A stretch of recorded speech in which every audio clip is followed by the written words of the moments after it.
I just walked around, and I think that garden I just went through actually is the Princess Diana Memorial Garden. That's why it looks so nice. That statue might make sense to me later.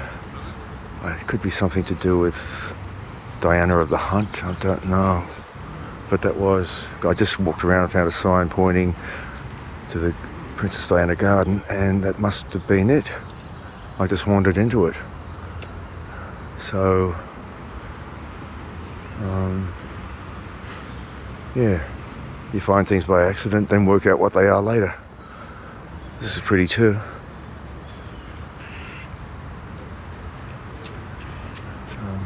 Anyway, oh, hello, another squirrel.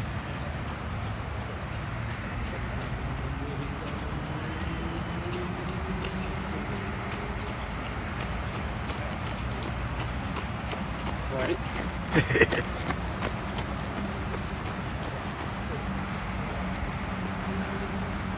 The guys just apologise for chasing away my squirrel.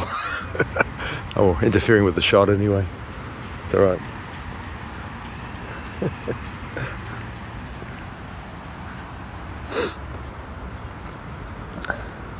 One thing I notice about the British, they are mostly polite.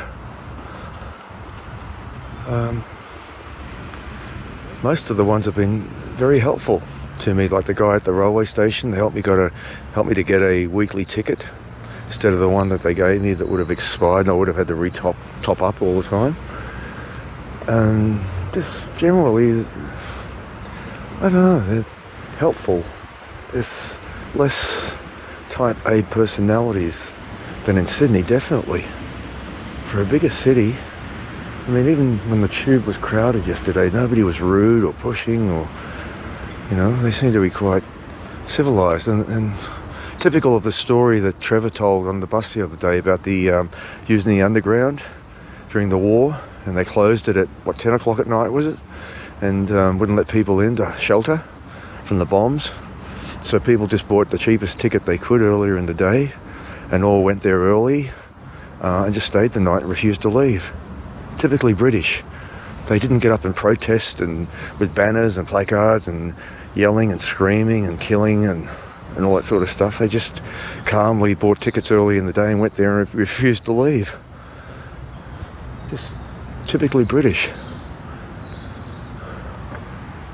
So I really didn't know what to expect when I came here, and yet there was so much that's familiar and a lot that's different. It's taken me 2 or 3 days to get used to the transport system and where things are, and I'm still learning.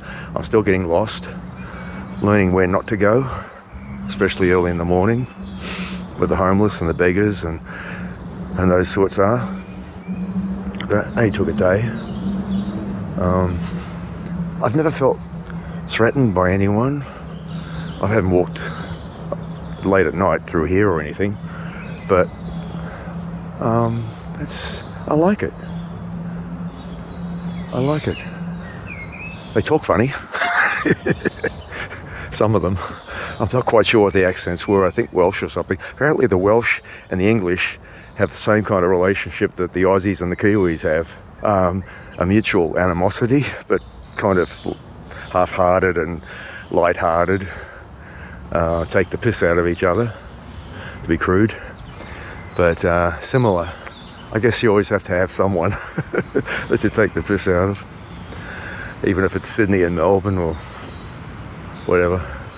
But yeah, English and the Welsh. The guy at the bar was telling me that, Damien, yesterday. Because I asked him if he knew what a Kiwi was and, blah, blah, blah. Spending time in New Zealand. Yeah, so many similar things. And yet other things that are subtly different. I nearly missed the bus this morning because I was too busy looking at the sign. The bus was so quiet I didn't even hear it pull in. And the guy closed the doors. I turned around and in Sydney they would have said, oh, bad luck. But he just opened the doors up, let me in again. They're a bit like that. They're quite courteous.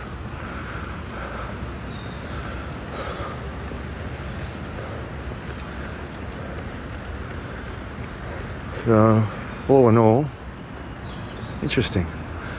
And where am I on the jogging track, cycling track? suppose I better go on the walking path where it says no cycling. I'm learning. And when you were on the escalators on the tube, you got to stand on the right. I learnt that because in Sydney you stand on the left. Here you stand on the right and let people overtake. Oh, these little subtle differences you got to learn. But I must look like such a tourist. Anyway, I am. And that woman yesterday outside Leicester Square underground station when I got out, and she asked me how to get to Covent Garden, and I said, I don't bloody know, I just came here from Australia. And she said, well, you look like a pom. I guess I do. I just don't sound like one. Well, I'm not Japanese, that's for sure. Anyway, funny. And the first day after I arrived, next morning, came out of the hotel, a woman asked me how to get to King's Cross Station. It's a long way to the King's Cross I know, half a world away. But, yeah, people always ask me for directions when I'm a stranger in town. It just seems to be my luck. Is it me? I don't know. It's funny. People think I'm talking to myself, but at least I'm talking into a gadget. That's hard, mate. It's only half mad, isn't it?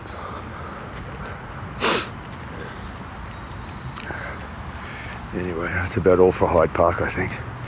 It's very pleasant at 20 to 9 on a Sunday morning. That's all.